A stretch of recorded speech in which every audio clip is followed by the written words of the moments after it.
Editora Árbol de la Vida presenta Alimento Diario. Serie Los Ministros del Nuevo Pacto. Título: Las promesas de Dios. Título de la semana: Pero los que hemos creído entramos en el reposo.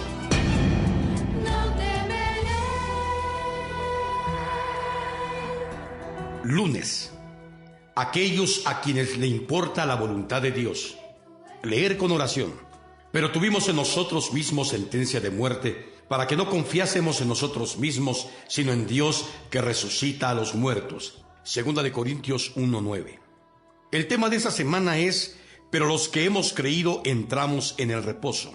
Hebreos 4:3. Como ministros del nuevo pacto, que les importa la voluntad de Dios, necesitamos aprender algunas lecciones esenciales a fin de desarrollar nuestro ministerio.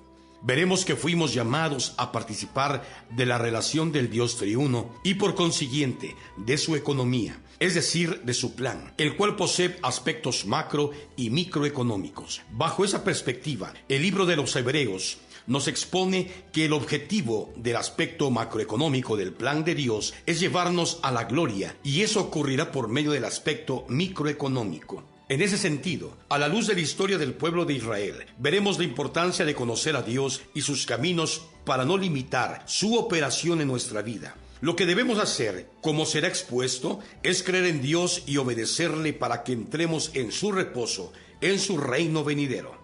En los mensajes anteriores mostramos que Dios necesita tener un grupo de personas a fin de ejecutar su voluntad. Por esa razón Jesús llamó a los 12 apóstoles. Tales escogidos dejaron todo para seguirlo. Posteriormente, Judas transgredió y entonces Matías fue designado para sustituirlo. Hechos 1, 24, 26. Dios contó primeramente con los 12 para que su voluntad fuera hecha en la tierra.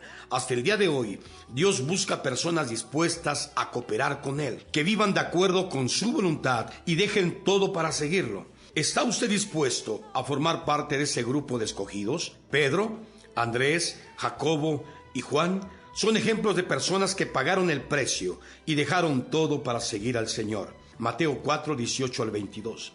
¿Está dispuesto a pagar ese precio? En esta era final, el Señor necesita concluir su obra. Él cuenta con la iglesia. En realidad, Él no puede contar con la cristiandad en su totalidad, sino solo con un grupo de escogidos. Muchos son llamados, mas pocos escogidos. Mateo 20, 16. Estos escogidos son aquellos a quienes les importa la voluntad de Dios. Por tanto, Dios cuenta con usted. Por eso, Él ha invertido durante todos estos años en usted. ¡Aleluya! Los escogidos no venden su derecho de primogenitura por un plato de lentejas. Génesis 25, del 27 al 34. Hebreos 12, 16.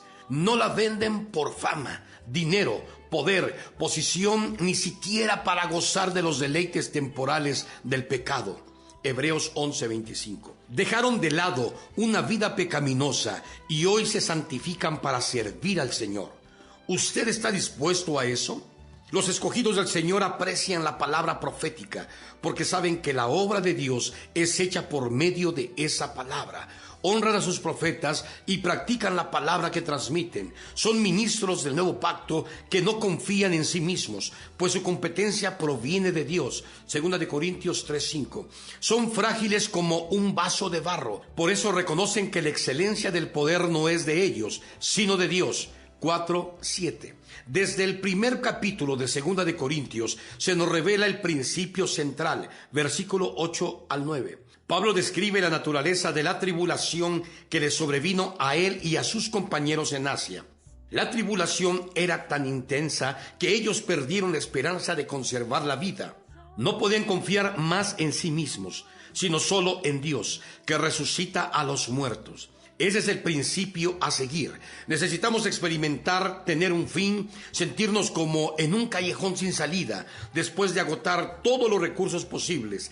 En esa circunstancia extrema, reconocemos que no tenemos fuerza en nosotros mismos para hacer la obra de Dios. Entonces, solo nos queda confiar en Dios. Por tanto, amado lector, es muy importante que seamos llevados a tener ese tipo de experiencia a fin de que conozcamos al Dios que resucita a los muertos.